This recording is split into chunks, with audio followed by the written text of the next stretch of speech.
Clément a un parcours particulier au sein du site du CFA d'Agnès. Il a 29 ans et prépare actuellement un CAP couvreur. Pourquoi a-t-il choisi de devenir couvreur alors qu'il avait une voie déjà toute tracée? C'est ce parcours dont il va vous parler aujourd'hui. Je m'appelle Clément, j'ai 29 ans. J'ai été pendant une dizaine d'années prothésiste dentaire. C'est un métier que j'affectionne toujours, mais il est un peu trop localisé en Île-de-France et mon motivation particulière sera de déménager plus tard autre part. Je ne sais pas encore où, mais pouvoir bouger. Et j'ai trouvé la couverture même un peu par hasard. C'est un voisin à moi qui m'en a parlé, qui m'a fait aussi découvrir ça.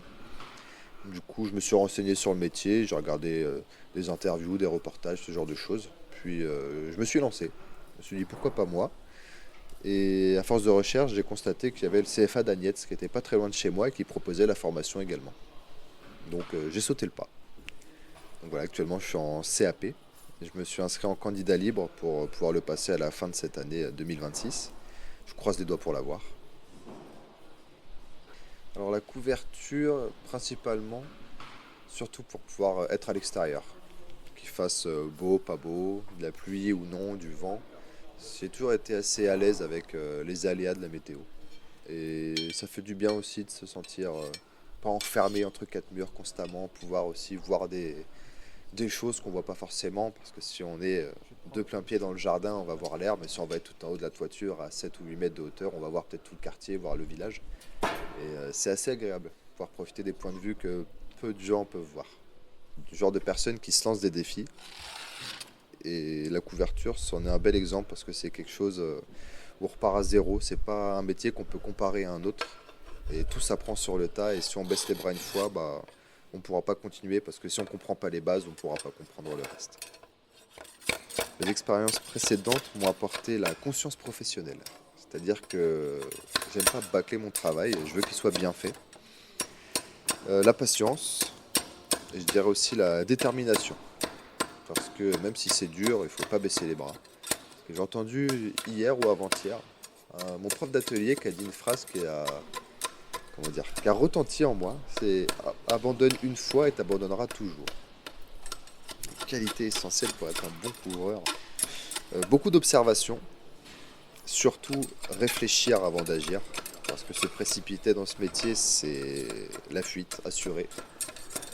Du coup, voilà, c'est beaucoup d'observations, réfléchir et aussi pas trop anticiper. Essayer de voir les choses comme elles viennent et pas voir trop loin non plus parce que c'est un coup à se perdre aussi. Alors, ayant pas beaucoup de recul par rapport au métier, je me suis quand même beaucoup porté sur le zinc.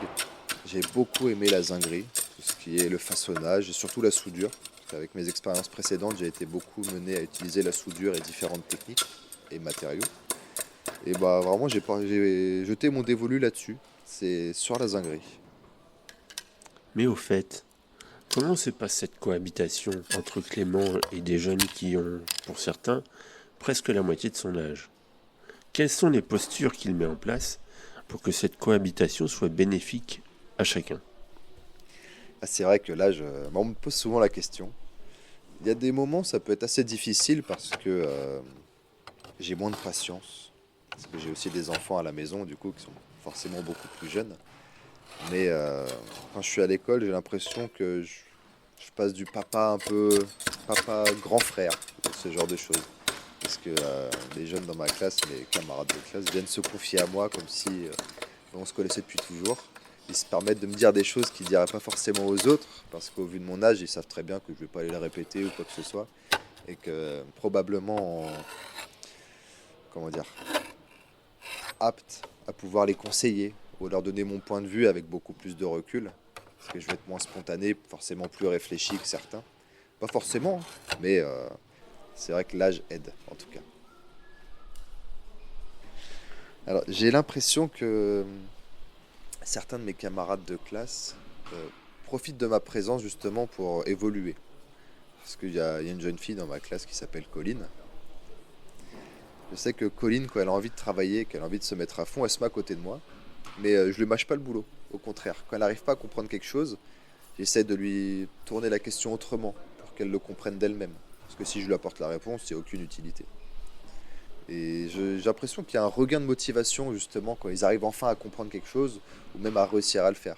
Par exemple, en atelier l'autre jour, j'étais avec un de mes camarades de classe qui s'appelle Ethan.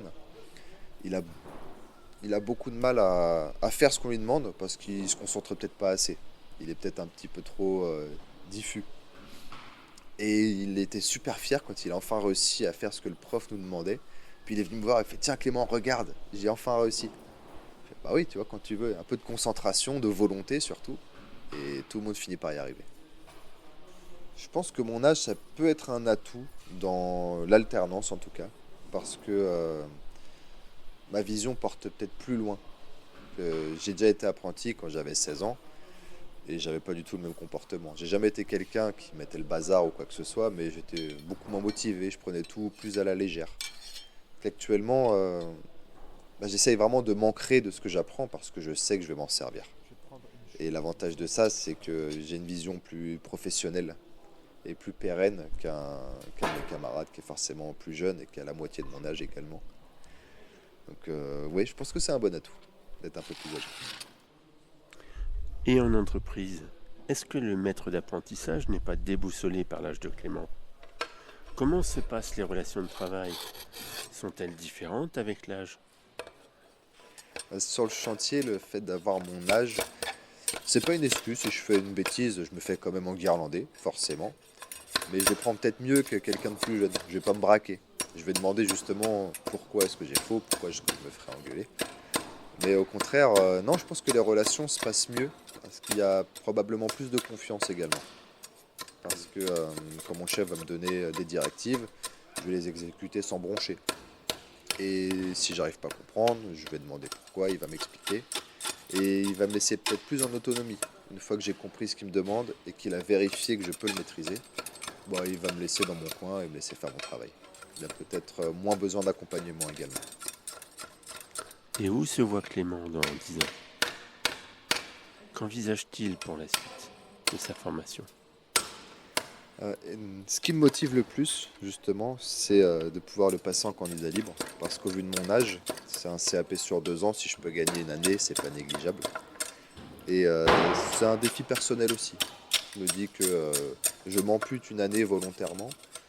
Et si je réussis à avoir ce diplôme, ce serait quand même une grande fierté. De pouvoir évoluer plus rapidement dans le métier également. Alors une fois que je vais obtenir mon CAP, j'aimerais bien pouvoir continuer. Alors soit effectuer la mention zinc en premier, ou le BP, couverture. Je ne sais pas exactement dans quel ordre pour l'instant effectuer ça. Mais sur le long terme, c'est ça. Ce serait d'acquérir le plus d'expérience possible au CFA. Parce que ça me permet d'avoir plus de connaissances également. Et d'être plus légitime dans mon travail. En tout cas, pour moi. Et si je peux plus tard pouvoir graviter toujours dans la couverture, mais évoluer un peu plus, si je peux passer par exemple au terrain et dans les bureaux, afin de pouvoir préparer un chantier et de l'exécuter moi-même, ce serait très agréable. Alors dans 10 ans, comment me voir? Ça, c'est une bonne question parce que je t'avoue que j'en ai aucune idée. J'évolue tellement, je pense à beaucoup de choses, j'ai envie de tout faire, tout découvrir. J'aimerais rester dans le domaine, c'est sûr, mais je pense que d'ici une dizaine d'années, à mon avis, soit je serai à la tête de mon entreprise, ou soit en direction. Ou peut-être formateur, peut-être. D'ici là, une fois que j'aurai appris, j'aurai acquis de la connaissance et plus de patience avec mes enfants, je pense que je serais peut-être apte à ça, pouvoir effectuer de la pédagogie. Parce que finalement, j'aime quand même bien les accompagner, mes petits jeunes dans ma classe.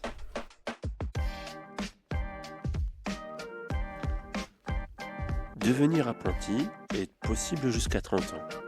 Enfin, 29 ans révolus.